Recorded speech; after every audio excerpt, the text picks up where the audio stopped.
बिस्मिल्लाहिर्रहमानिर्रहीम। Today's topic of discussion is clinical aspect of neoplasia. तो neoplasia के इस टाइप वाले फ्लो चार्ट बना रहे हैं और हमने न्यूप्लेजिया को तकरीबन हमने लास्ट से स्टार्ट किया है, उसके इंपॉर्टेंट टॉपिक से स्टार्ट करेगा। तो आज के इस वीडियो के अंदर हम क्लिनिकल एस्पेक्ट ऑफ न्यूप्लेजिया, इसमें क्लिनिकल मैनिफेस्टेशंस और कैंसर की क्वांटिफिकेशन के कैंसर को किस तरह से क्वांटिफाई करें कि ये सीवियर है, इसकी प्रोग्नोसिस क्या होगा, इसका डायग्नोसिस क्या होगा, इसका ट्रीटमेंट क्या होगा। तो वो स्टेजिंग और ग्रेडिंग में आ जाता है जो कि कैंसर को क्वांटिफाई करता है। बाकी कैंसर के क्वालिटेटिव फीचर्स क्या होते हैं जिसको आपने क्लिनिकल मैनिफेस्टेशन में कवर करना है, इन दोनों को मिलाता तो बन जाता है क्लिनिकल एस्पेक्ट ऑफ न्यूप्लेजिया। तो इस तरह के फ्लो चार्ट बनाने में, स्केच बनाने में काफ़ी सारा टाइम लगता है। तो आपने क्या करना है, वीडियो को लाइक करना है और चैनल को सब्सक्राइब करना है, क्योंकि इसी से हमें पता चलेगा कि आपको वीडियो पसंद आई है या नहीं आई। तो स्टार्ट करते हैं क्लिनिकल मैनिफेस्टेशन। तो क्लिनिकल मैनिफेस्टेशन में 3 चीज़ें लिखी हुई है। कैंसर के या न्यूप्लेजिया के ट्यूमर की क्या क्या इफेक्ट होती है। ट्यूमर आपको पता है कि बिनाइन और मैलिग्नेंट होता है। लोकल हार्मोनल इफेक्ट क्या होता है कैंसर कैशेक्सिया हमने पढ़ना है। उसके बाद पैरानियोप्लास्टिक सिंड्रोम जो कि बहुत इंपॉर्टेंट टॉपिक है। तो स्टार्ट करते हैं लोकल और हार्मोनल इफेक्ट से। ठीक हो गया। लोकल का मतलब है लोकेशन, और आपको पता है कि जो बिनाइन ट्यूमर है वो रहते तो एक ही जगह पे है, लेकिन वो अपने साइज को बार बार बढ़ाते रहते हैं, एक्सपांड होते रहते हैं, तो उनके पास एक्सपेंसाइल प्रॉपर्टी होती है।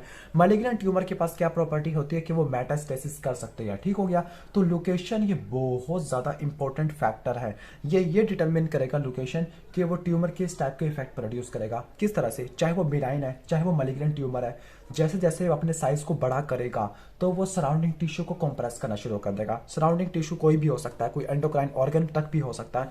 तो अगर हमें किसी एंडोक्राइन हार्मोन, ठीक हो गया, किसी हार्मोन की डेफिशिएंसी देखने को मिले तो पहला ख्याल ये आता है कि उस हार्मोन को प्रोड्यूस कराने वाला कोई एंडोक्राइन ग्लैंड है, उसके विसिनिटी में कोई ट्यूमर तो नहीं है। तो हमें क्या बताता है, लोकेशन डिटर्मिनेंट होता है ट्यूमर के क्लिनिकल इफेक्ट का, क्योंकि बिनाइन और मैलिग्नेंट ट्यूमर दोनों के दोनों ग्रो करते हैं। ठीक हो गया। यहाँ पे मैलिग्नेंट से मैंने कैंसर से शो किया हुआ है। तो ट्यूमर क्या करते हैं, वाइटल टिश्यू को कंप्रेस करना शुरू कर देती है। जब वाइटल टिश्यू कंप्रेस हो गए उनकी डिस्ट्रक्शन हो जाएगी, और उनकी डिस्ट्रक्शन हो जाएगी तो उनके प्रोटेक्टिव फंक्शन भी खत्म हो सकते हैं, तो इन्फेक्शन होने की चांसेस काफी ज्यादा हो जाती है, और सराउंडिंग टिश्यू की डिस्ट्रक्शन भी हो सकती होती है। इसकी एग्जांपल ये दी हुई है किताब के अंदर कि अगर एक छोटा सा पिट्यूटरी एडिनोमा है, यहाँ तक कि अगर वो बिनाइन तक है और नॉन फंक्शनल है, कोई काम नहीं कर पा रहा, तो वो क्या कर सकता है, वो दूसरे सराउंडिंग नॉर्मल ग्लैंड को कंप्रेस कर सकता है, जिसकी वजह से क्या होगा, एक छोटा सा जो ट्यूमर है, फॉर एग्जांपल अगर आप यहाँ से देखो कि ये छोटा सा ट्यूमर है, ठीक है, और एक बड़ा वाला ग्लैंड है, ठीक है, नॉर्मल पार्ट है, तो छोटा वाला ट्यूमर बड़े वाले को कंप्रेस कर सकता है, और बड़े वाले को कंप्रेस करने के बाद उसका वाइटल फंक्शन खराब हो जाएगा। अगर ये पिट्यूटरी को कंप्रेस करेगा तो पिट्यूटरी का फंक्शन खत्म हो जाएगा। इसको बोलते हैं हाइपोपिट्यूटरिज्म। ठीक हो गया, हाइपोपिट्यूटरिज्म। ठीक हो गया। चाहे कैंसर किसी एंडोक्राइन ग्लैंड के अंदर से आए या कहीं और से आए, मेटास्टाइज कर गया, तो वो क्या करता है, उस एंडोक्राइन ग्लैंड को कंप्रेस करेगा, डिस्ट्रॉय कर देगा, जिसकी वजह से उस हार्मोन की क्या हो जाएगी, डेफिशिएंसी हो जाएगी। ठीक हो गया।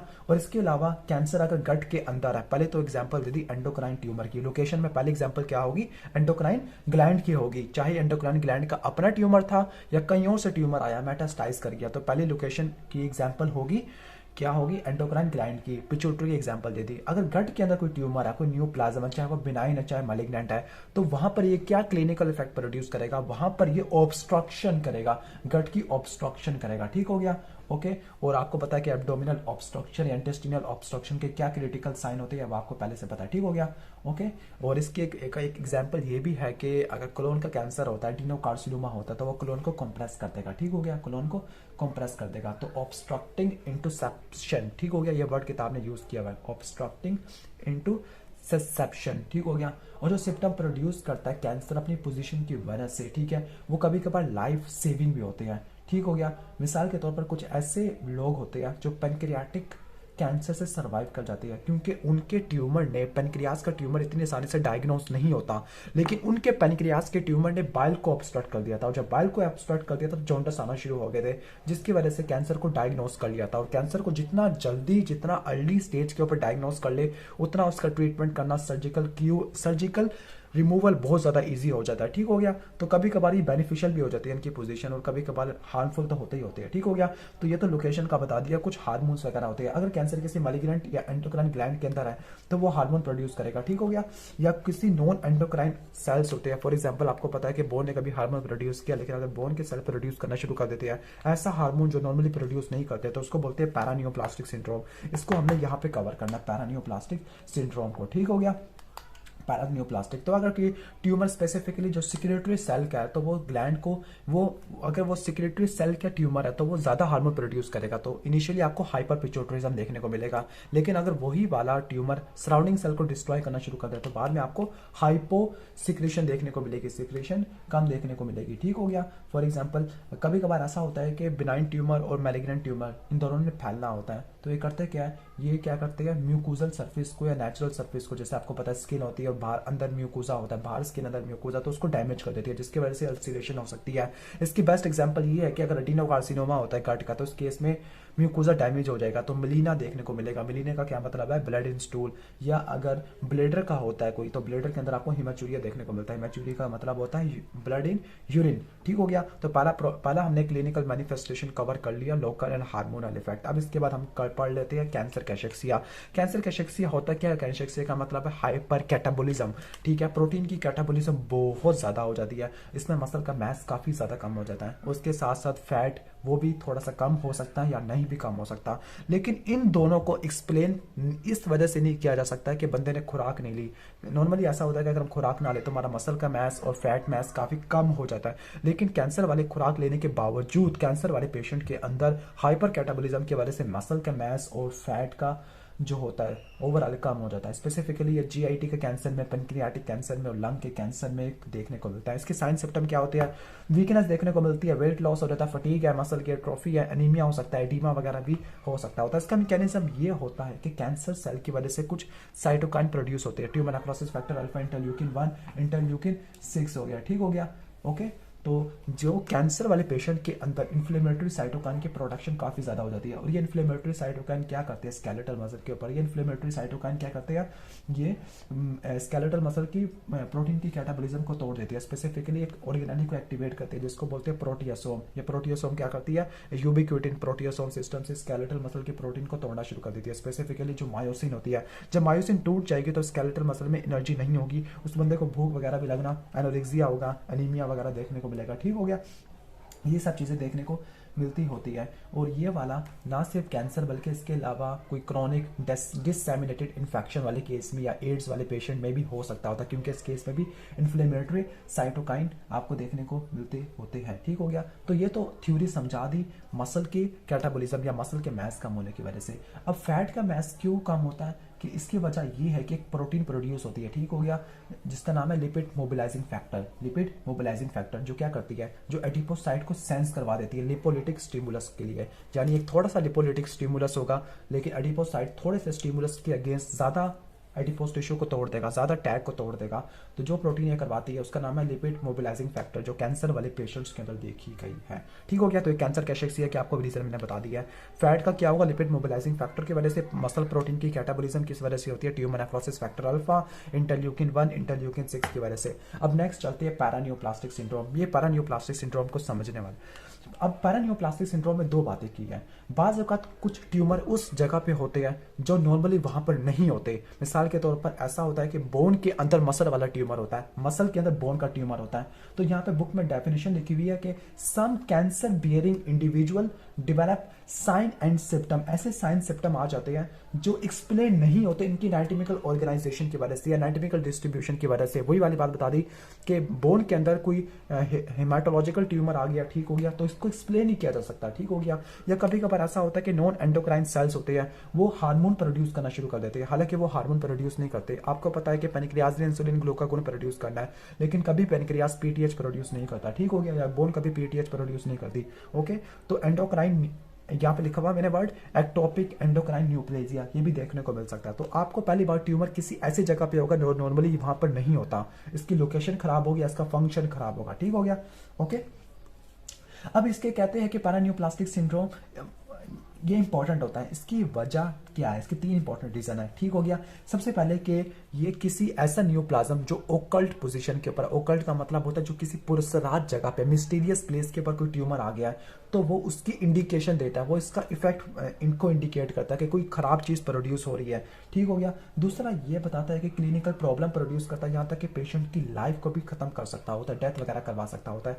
और तीसरी चीज, ये मेटास्टैटिक डिजीज को क्या करते हैं, मिमिक करते हैं। तो इसके लिए आपने क्या करना है, प्रॉपर डिफरेंशियल डायग्नोसिस और ट्रीटमेंट प्रोवाइड करनी है। अब एक्टोपिक, ये इसको छोड़िए, पैरान्यूप्लास्टिक सिंड्रोम को 5 कैटेगरी के अंदर डिवाइड कर दिया है, 6 के अंदर, डिपेंडिंग अपॉन आपका क्या है, आपका प्राइमरीली मसला क्या है, क्लिनिकल सिंड्रोम क्या है इंडिविजुअली, तो कुछ एंडोक्राइनोपैथी है, कुछ न्यूरोमस्कुलर, कुछ डर्मेटोलॉजिकल, स्केलेटल है, वैस्कुलर डिजीज है, और कुछ अदर्स आते हैं, ठीक है। अब इसके अंदर एंडोक्राइनोपैथी के अंदर कुशिंग सिंड्रोम आ जाता है। कुशिंग सिंड्रोम में कौन सा हार्मोन ज्यादा होगा, ACTH, ठीक है, ACTH। इसके बाद है सिंड्रोम ऑफ इनएप्रोप्रिएट ADH, उसके अंदर कौन सा ज्यादा होता है, इसमें ADH ज्यादा होता है। हाइपर कैल्सीमिया के अंदर, ठीक है, हाइपर कैल्सीमिया भी एक सिंड्रोम है, इसमें PTH या PTH रिलेटेड प्रोटीन का लेवल ज्यादा होगा।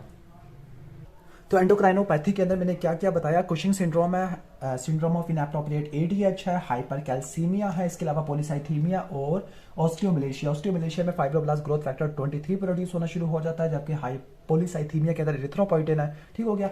न्यूरोमस्कुलर के अंदर क्या होता है, माइस्थीनिया ग्रेविस है, जिसमें ये इम्यूनोलॉजिकल मैकेनिज्म होता है, और इसके अलावा कुछ डिसऑर्डर होते हैं सेंट्रल नर्वस सिस्टम के, पेरिफेरल नर्वस सिस्टम के।